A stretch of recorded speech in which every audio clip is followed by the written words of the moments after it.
Welcome to our channel. Today we how to download Webflow form submissions to Google Sheets step by step clearly.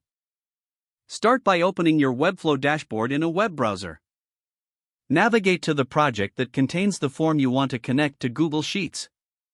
Click on the Forms section in the left-hand menu. Locate the specific form you wish to export submissions for. Open the form settings by clicking on the settings icon next to the form name. Scroll down to the Integrations section. Find the Zapier integration option and click on it.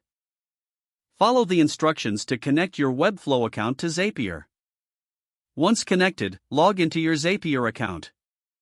On the Zapier dashboard, click on Make as App. Select Webflow as the trigger app. Choose Form Submission as the trigger event.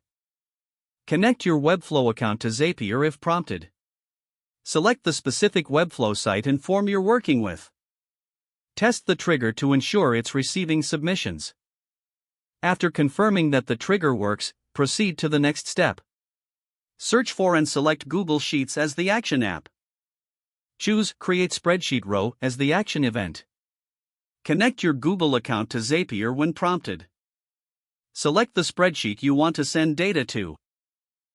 Choose the specific worksheet within your spreadsheet.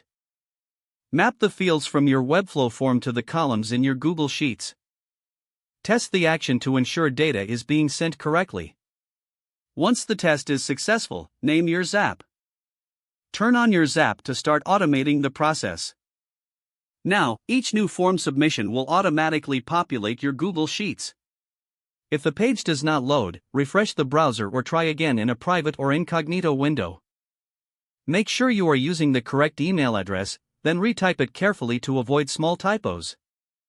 If your password is not accepted, use the reset option and create a new strong password you can remember. Don't forget to like this video and subscribe to our channel for more step-by-step tech guides.